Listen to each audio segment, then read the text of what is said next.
से आरएएस की अगर मैं बात करूं तो 2010 से लेकर 2018 तक यहाँ पे 10, 12, 13, 16 और 18 इन 5 आरएएस के अंदर चारों में मैं मेंस फेल हुआ और पांचों एक मैंने इंटरव्यू देके मैं फेल हुआ, मतलब पांचों आरएएस में मैं असफल हुआ। अगर मैं आईएएस की बात करूं, आईएएस के 4 कंटिन्यू अटेम्प्ट लिए, चारों बार मैं मेंस में फेल हुआ। अगर मैं एसएससी की बात करूं तो एसएससी सीजीएल लेवल पे मैं ग्रेजुएशन लेवल के अंदर एसएससी मेंस में इंग्लिश में डिस्क्वालीफाई हुआ और मेरी मेंस की कॉपियां चेक नहीं हुई। अगर मैं एसएससी पहले मैट्रिक लेवल आती थी, उस मैट्रिक लेवल में कंटिन्यू 2 बार फेल हुआ। ठीक है, मतलब जितने भी एग्जाम दिए थे मुझे बहुत अच्छे से याद है, करीबन मैं 15 से 20 एग्जाम में फेल हुआ। तो आज जो आप मुझे देख रहे हो, आपको ऐसा लगता होगा कि सर कभी फेल नहीं होंगे, मैं आपके सामने बता रहा हूं मैं कम से कम 10 से 15 एग्जाम में फेल हुआ। तो बात ये नहीं, अच्छा अब जैसे वो फेल हो गया कोई बात नहीं, लेकिन उसके बाद मैं सेकंड ग्रेड में भी पास हुआ, हेडमास्टर में भी हुआ, फर्स्ट ग्रेड में भी हुआ, कॉलेज में भी हुआ। जब ये सारे एग्जाम पास किए ना, तो मेरी जितनी भी असफलताएं थी वो सारी दब गई। तो विद्यार्थियों, होता है क्या, जब आप एक सफलता प्राप्त कर लेते हैं तो 20 असफलताएं वहीं पर दब जाती है।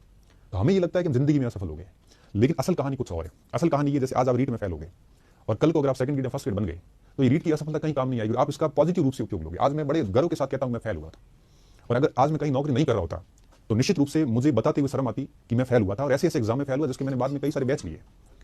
तो आज जैसे ही मैं प्रोफेसर बन गया, तो आज जितने भी पहले मैं जिस एग्जाम में फेल हुआ था उन सारे एग्जाम को मैं दावे के साथ और बड़े शान के साथ कहता हूं कि मैं फेल हो रखा हूं। और मुझे ये कहते हुए बिल्कुल शर्म नहीं आती कि मैं फेल हुआ, मैं हुआ था फेल, और तैयारी करने के बावजूद फेल हुआ था।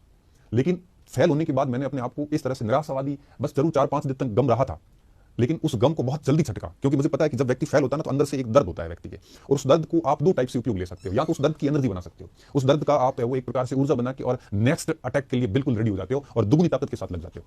और दूसरा ये हो सकता है कि उस दर्द में आप इतने देवदास बन जाते हो कि फिर आप वो जिंदगी में कुछ नहीं कर पाते, उसी दर्द में बैठे रहते हो, सफलता असफलता पे असफलता पड़ती रहती है, आप सफल नहीं हो पाते हो।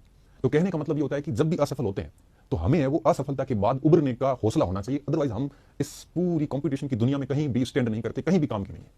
देखो, होता दरअसल क्या विद्यार्थियों कि हम लोग जब भी परीक्षाओं की तैयारी करने आते हैं तो हम लोग जो है वो सफलता के माइंडसेट से बिल्कुल तैयार होते हैं कि भाई मेरी नौकरी लगेगी, इतने नंबर आएंगे, वहां नौकरी करूंगा, ऐसे करूंगा, वैसे करूंगा, सारा कुछ सेट करके बैठे होते हैं। लेकिन हम कभी भी असफलता के लिए तैयार नहीं होते विद्यार्थी, कभी भी तैयार नहीं होते। आप में से किसी भी विद्यार्थी ने अपने आप को असफलता के लिए तैयार नहीं किया होगा। किसी ने ये नहीं सोचा होगा अगर मैं फेल हो गया तो मेरी स्थिति क्या होगी।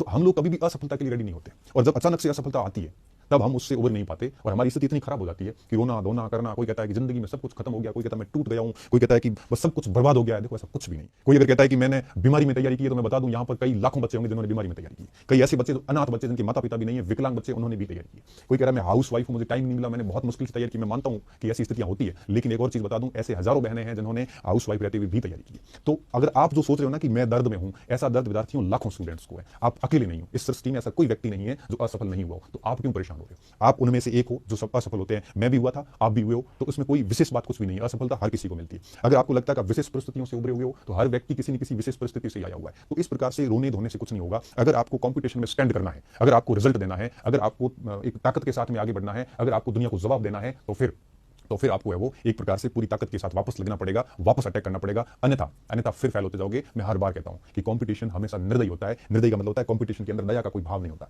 यहां पे वो व्यक्ति कट जाएगा जो मतलब आपके मन से हार के बैठ जाएगा, और यहां पे वो व्यक्ति हमेशा आगे बढ़ता जाएगा जो फेल होकर भी उठ के वापस गति करना जिसको आता है। जो एक बार फेल होकर भी आगे बढ़ सकता है वो व्यक्ति ही कंपटीशन में अच्छी तरीके से टिकता है। बाकी मैंने ऐसे ऐसे उदाहरण में बता सकता हूं कि राजस्थान के अंदर पीटीईटी के एग्जाम में फेल होकर बंदों ने यूपीएससी क्लियर कर लिया। राजस्थान के अंदर रीट में फेल होकर मैंने कॉलेज लेक्चर बनते देखे हमारे साथ में।